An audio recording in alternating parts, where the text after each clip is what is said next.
Greetings, this is Our Voices. Today we discuss women and girls in the digital space.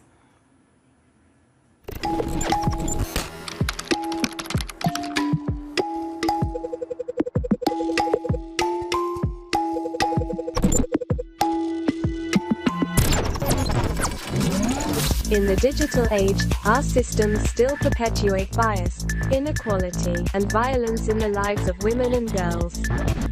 Technological progress is outpacing progress towards gender equality. This is not progress. On this International Women's Day, we make 4 calls. 1. Remove all barriers to access the digital world. 2. Educate and train women and girls in STEM. 3. Enable women to create tech that meets their needs. 4. Eliminate online gender-based violence. Today we power on to create an equal digital future for all.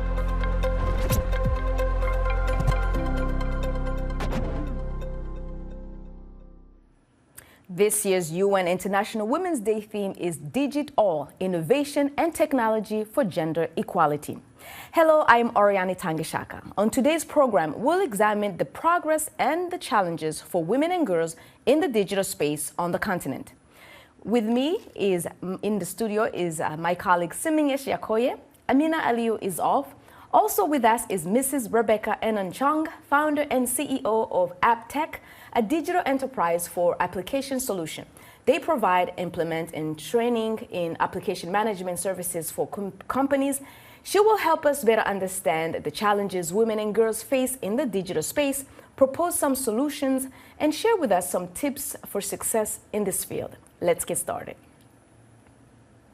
Now, Mrs. Enonchong, thank you so much for being with us. It's such a pleasure to have you here. Please. Rebecca Enonchong, all the way from Cameroon. Yes. Thank you for being with us. Thank you so much. Now, Siminyesh and I cover many stories on the continent about women and girls in the digital field. And I'm very happy that the UN actually chose this topic. But some may ask, is this really relevant at this time as a theme compared to maybe health and the economy as a whole? Wow, it's incredibly relevant. Obviously, I'll say that, but it's incredibly relevant because I think that this is really, technology is a great equalizer. Technology knows no barriers that are geographic. It does not know nationality. It does not know gender. It does not know race. And so, I always say that when you download an app on your phone, you're not checking to see, oh, did a woman create it, or did a man create it, or you don't care. You just use it. That's true. And that means that this technology is a tremendous opportunity for women and girls to be able to succeed without the bias that's associated with women in technology. Yes. So I think really, and I'm so excited that this was the theme this year for Women's Day, because not only is it an equalizer, but it also provides an opportunity. You talked about health, for instance. You can use technology, you can leverage technology in any industry to make it more accessible to everyone, especially to women. And so how can you bring health to the rural woman? You can use technology to do so. Right. And so technology is all-encompassing and is a foundation for a lot of the other I think I completely agree with you, because whether we like it or not, it's a technology era and everything revolves around it. So women need to have that information technology capacity so that they can be able to participate in any economic, social, or any learning process. Otherwise, they will continue to be left out, right? That's right, that's Exactly. right. Well, let's discuss this further by looking at the impact women and girls can have if empowered in the field of technology. Now, International Women's Day marked early this year focused on digital innovation and equality, with women trailblazers taking center stage. However, there are less known women and girls also making huge differences to advance the digital world. For instance, in Kenya, Reniche Owona is a young coder and who is taking her skills to one of the country's biggest informal settlement, Kibera. And as Saida Swale reports, efforts like these are helping bridge the country's digital literacy gap. Let's take a look. They flip open their laptops, powering the beginning of an adventure. This is a beginner's class for children on coding. All of them come from Kibera in Nairobi. I run a program called Code with Kids. 28-year-old Renis Owino, a techie, is their volunteer teacher. Most organizations in Kibera, they focus on either football, dance, art, and nobody is empowering these young kids with these STEM skills. And I believe that if these kids are given the same opportunities as other kids from different areas, then we will be bringing up a community of problem solvers, critical thinkers, and lifelong learners and earners. Project Elimo Institute is where children between the age of 6 and 15 years from the community gather every Saturday to learn how to read, dance, or simply hang out. Did you guys enjoy the class? Yeah. The learners were really excited about now bringing the dance they do physically into a technical world, just giving a character commands to dance. Owino did not grow up in Kibera, but moved there to stay with her aunt after her mother passed. Despite limited resources, including computers, Owino developed a passion for information technology while in high school. In my teen years, I lost my mom. So I moved to Kibera to stay with my aunt because I needed a mother figure in my life. And somebody I used to look up to was my mom. She was a teacher, and I felt like teachers were superheroes. But in my coding journey or in my tech journey, the most people that made an impact to it were my high school computer teacher. She was female. After many years of struggle, Owino earned a diploma in computer studies and is now teaching the young generation, like she wished somebody had done for her. So the program has been loaded. This is an M robot. Her lessons at this center are free, but she charges 5 cents in other institutions to help pay for laptops, transport, and stipend for the volunteers. These challenges are the reasons why I keep on trying to empower these young kids. According to the 2022 Kenya Ministry of Information, Communication and Technology report, graduation rates in ICT and other science disciplines for female students is low. Experts, however, say that is changing. A good percentage of the ladies that we finished our degrees with started tech a bit and then quickly moved to other areas of business, right? So around that time, it would have been rare to walk into a programming room and find women coders, right? But now, not anymore. Dali believes the Kenyan government is headed in the right direction by introducing basic ICT skills in the new school curriculum. Women who are in technology, who are in mathematics, STEM, any woman who is in a place that they can build, change, etc.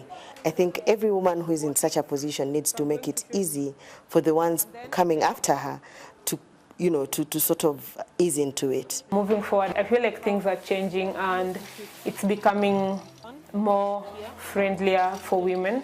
And when I say women, when I'm in Kenya, maybe I'm battling the challenge of being a woman in tech. When it's outside Africa, I'm battling being a black African woman in tech. Kindly, can you stand in an orderly way? Reporting for VOA from Nairobi, Kenya, I am Saida Swale.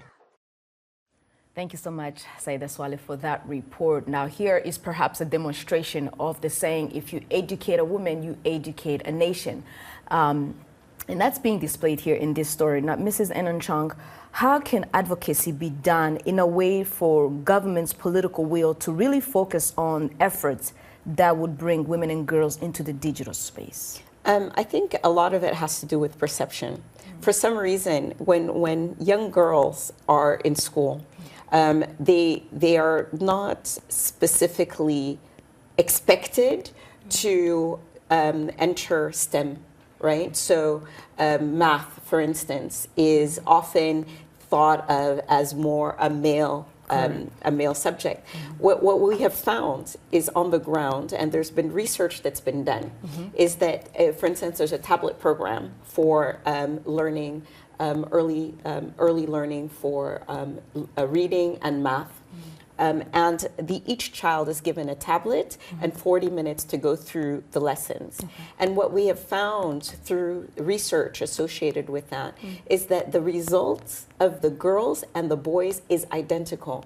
It's the same. And so what this demonstrates, it's really a symbol of the fact that once you give the girls the same opportunity as you give the boys, you won't see a difference in the results. So governments do have a perception as well, not just in society, but even on the leadership you level. You have governments, you have individuals, you have girls themselves, right? You have so many young women that I run into and I run across in my work don't believe that this is for them. Wow. And so it's really, really critical. When I started my company 24 years ago now, there was nobody that looked like me, right? There was nobody that looked like me. And so, you know, the perception was that if you're going to technology and the success of technology is in the form of a white male, right? And so we need to fix that. You know, girls and boys too. And the reason I say this is because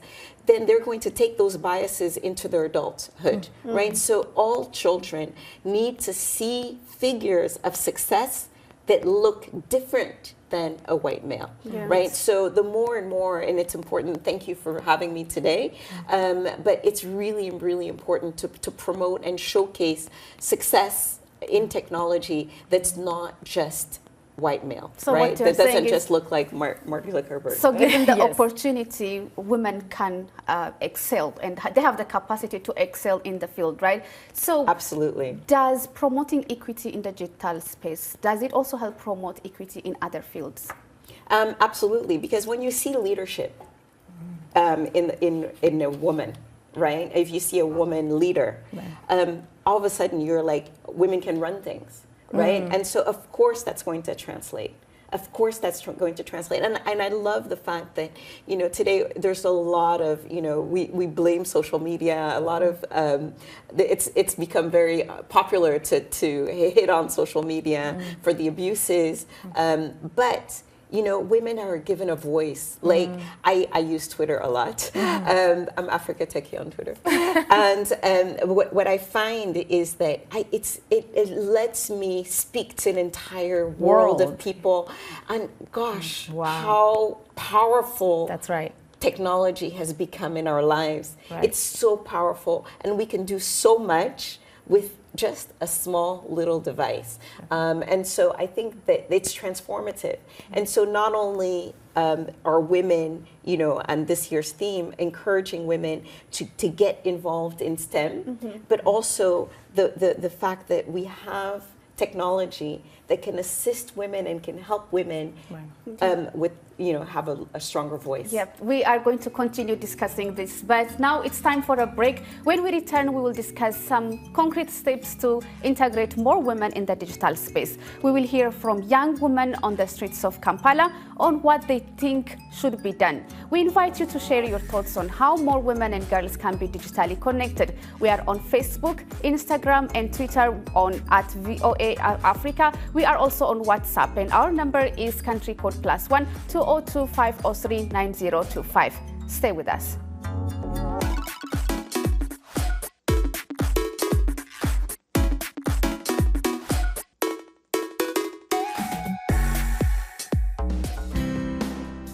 Health, wellness, sport, beauty, medical breakthroughs. Healthy Living cares about your well-being. What are the main health concerns in Africa and around the world? Find out the latest on coronavirus. Connect with our experts and ask them questions. How long does the virus stay? Join me, Linor Moudou, in Washington, every week on Healthy Living, right here on VOA.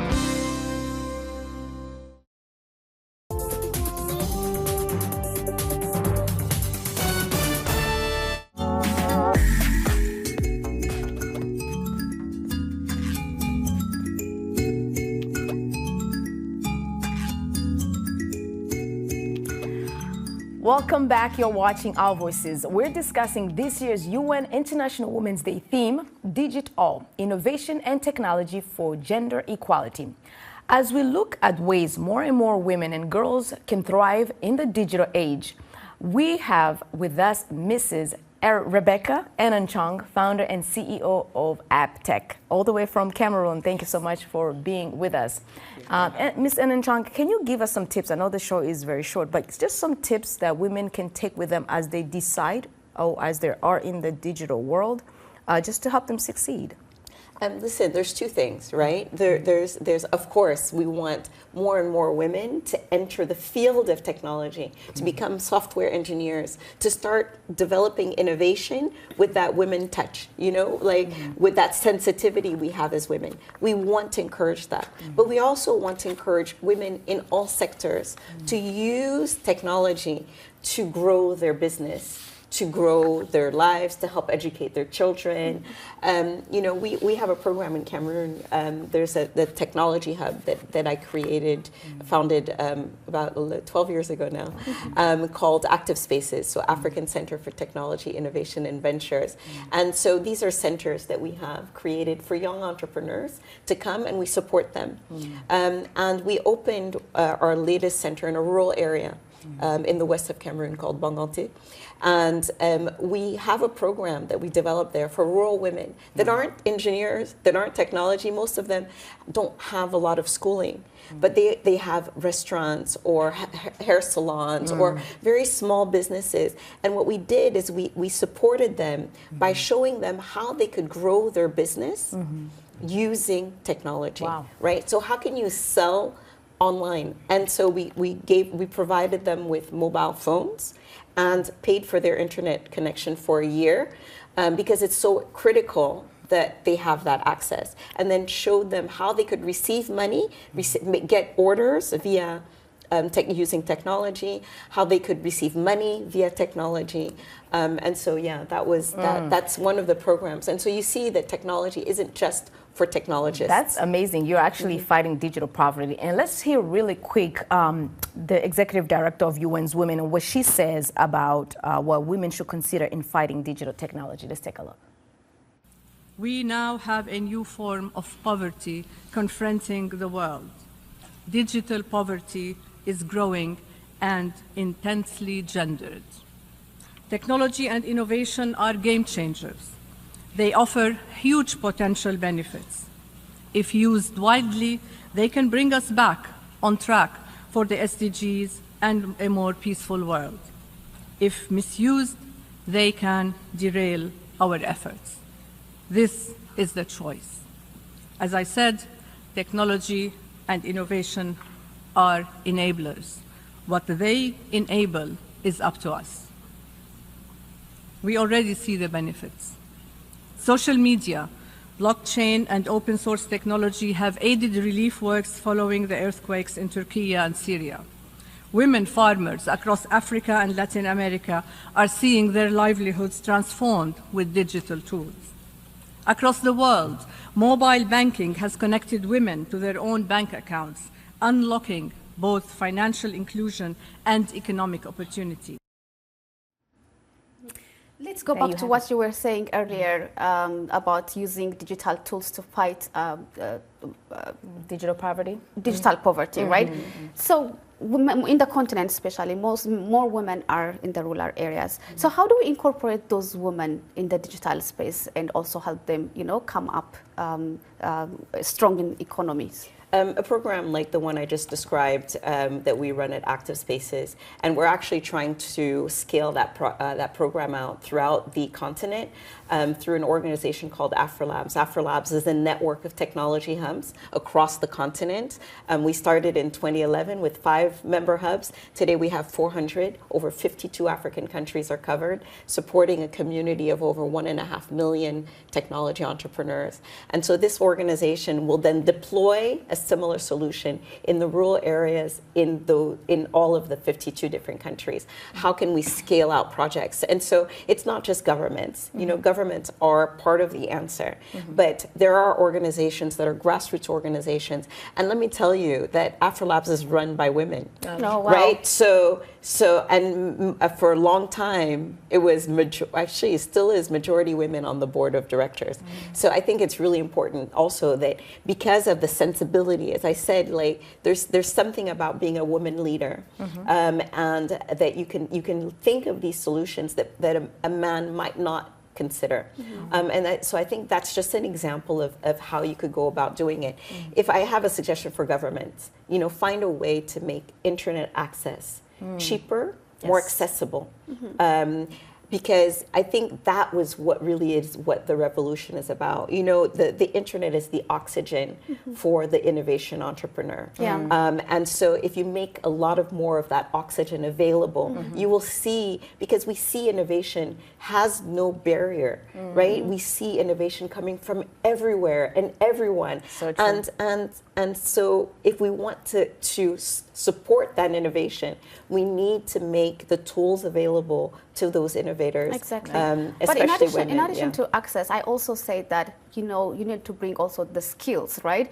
Access by itself is not enough. They need to have the opportunity to come out and learn on how to use those technologies and as also, well. Rebecca, when we're talking about practical ways to bring them on board, are we saying to give them cell phones? Are we saying to actually teach them in classrooms? What's practical ways to actually bring them up? So this particular project that I was talking about in Cameroon is one that they have their own businesses, right? And so they come in for sessions over a 2-week period where they're taught how to use a technology, how to use Facebook, how to use WhatsApp to sell their to strengthen their business and to get more customers and get higher revenues and get payments, right? So mobile money and so on and so forth. So as part of the program, because we understand that having a smartphone sometimes is not accessible to everybody. Correct. And so we provided smartphones in collaboration with Orange and a subscription so that they had internet access for an entire year. Nice. There was also some funding that was made available through the municipal government, through the mayor of that town. That's right. Very good. Thank you for those tips, Rebecca. Now, as we get ready to wrap up our show, let's hear from young women in the streets of Kampala on what else needs to be done for more women and girls to enter the digital space in Your Voices segment.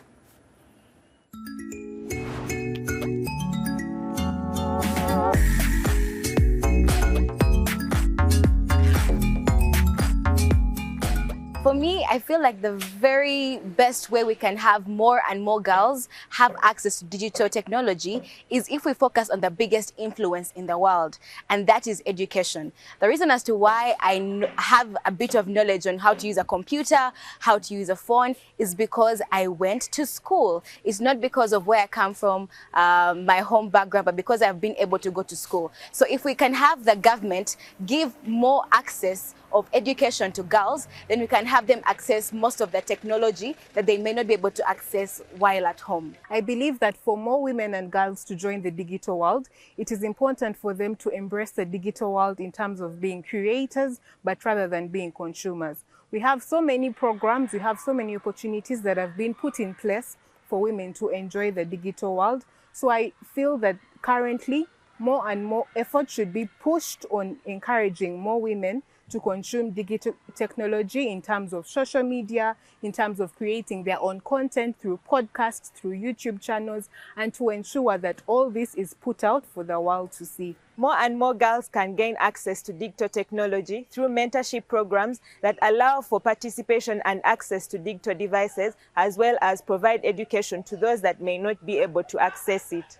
What I think about a way for women to access the digital world today is, first of all, to first deal with the stereotypes and the culture norms that put women in a place to feel like they are not worth to be in a digital space. There is need for the women to be aware of their capabilities to handle the digital space as much as every other person in this community. For more girls and women to have access to digital technology, we have to include more women in leadership roles so that they can create more opportunities for their fellow women and help them get access to digital devices, that is computers, telephones, and many others, so that through that they can gain more information, more understanding and knowledge about the digital world and how it is operating.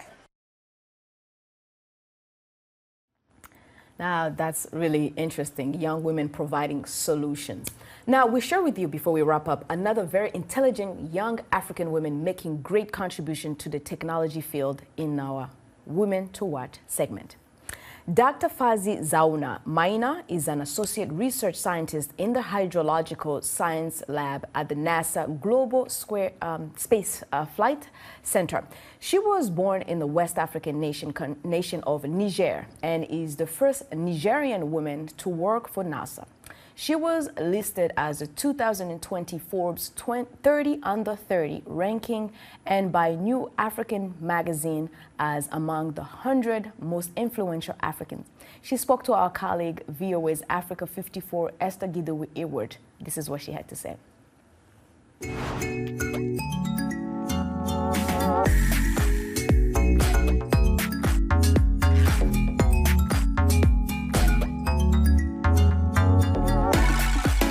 What I'm doing right now at NASA is trying to understand the impact of climate change on water resources using NASA satellite data and high-performance computing. So how did growing up in Niger kind of, give you that drive, that interest to want to excel in science? So I was born and raised in Zender in Niger, which was like the first capital of the Niger Republic. And that city is well known for its water scarcity issues. So growing up, that's a problem that I have in my society. So I was like so eager to kind of understand water because I grew up understanding that water is really important for us as human beings. So like it's like normal for me to be able to kind of like be interested in studying water. When I was looking up at what is listed about you, I saw that you were listed in the 2020 Forbes 30 Under 30 ranking and by New African magazine as among the 100 most influential Africans. What's your advice to young women, young girls out there who would like to be like you? I would say just be passionate about what you are doing. Try to find your passion and work hard because you never know when your work is going to take you. It took me from Zender to NASA, so you never know when you're going to end. So just be passionate about your work and really work hard. Be serious in the work that you are doing. And everything is possible. I just want to say to them, everything is possible in this world. Everything is possible indeed. That's our show for this week. Special thanks to Mrs. Rebecca Enenchong for being in studio with us. Thank you for being with us on behalf of Our Voices. I'm Oriani Tangishaka. Good day.